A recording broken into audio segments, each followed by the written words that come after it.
move on and we can talk about Liverpool, because it looks like FSG are in talks to buy Bordeaux potentially in Ligue 1. What are your thoughts on that, Keith, for the club? Well, I've been analysing the French league a lot recently on another transaction that unfortunately did not happen. But I think Bordeaux is a real jewel in the crown. I think it's really had some real problems off the pitch. The whole of French football off the pitch has had problems with their media and broadcast deal. Bordeaux is potentially in an appeal right now to try and stop the relegation to the third division from the second division.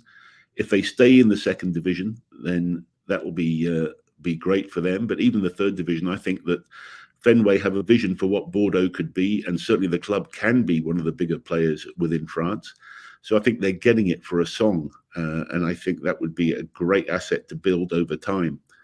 What's also good is that with the multi-club organisations, you have no conflict with Liverpool, because Bordeaux, if they're in the third or the second division, won't be able to be competing with Liverpool in any of the European competitions. So I think it's a very clever asset. I also think longer term, the French league is going to return and come back stronger than ever. I think there will be some investment in France and at the top level. I think the broadcast deals will get resolved, even though they're not yet.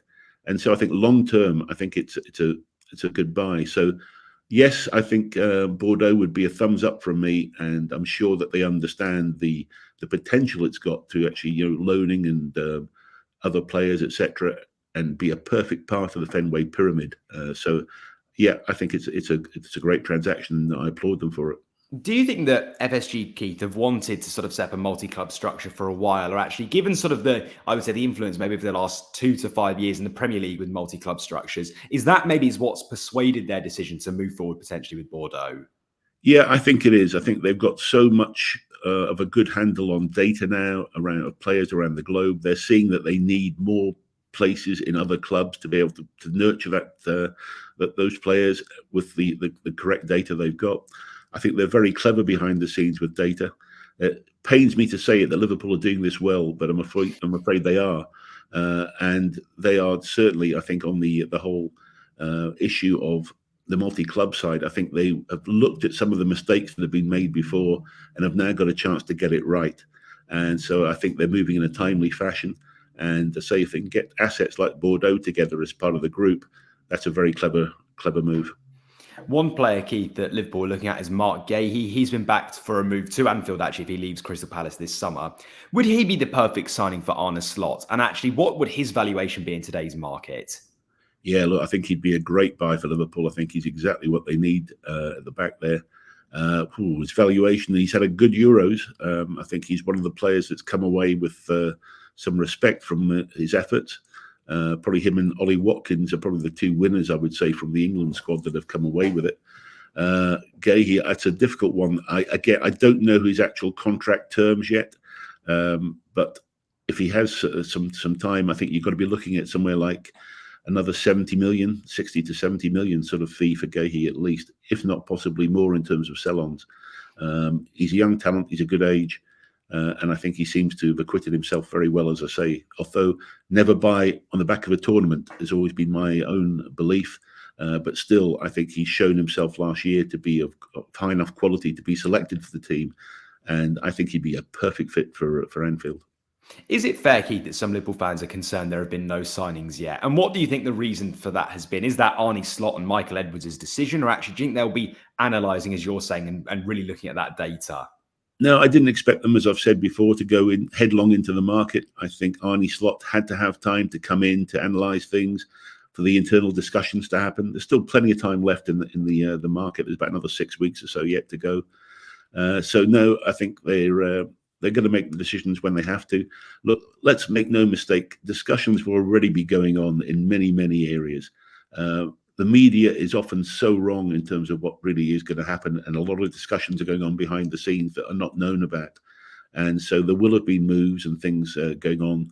But I think certainly Slot coming in, having some time to stabilise is the right thing. You don't want to make rash decisions because you've got to live with them for a long time. So he's got a great backup team, Michael Edwards, as you say, who I have great respect for. And so I think they'll make the right moves at the right time. And in terms of signings, Keith, I know we mentioned Marc Guehi in there. Where else do you think the club will be targeting this summer? What other positions do they need to strengthen going into the window to then push on next season?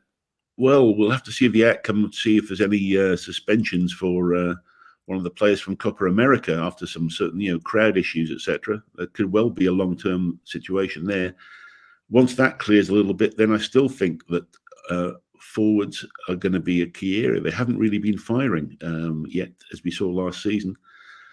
Midfield still seems sort of one spark away from being good, but I still think the issues have got to be in defence. And if they're going to move Trent forward, then you're going to have to look at the full backs as well. So we'll have to wait and see. And also, if Alisson could be one, he's been linked with Saudi as well, and I still don't dismiss that as being a move yet that could happen.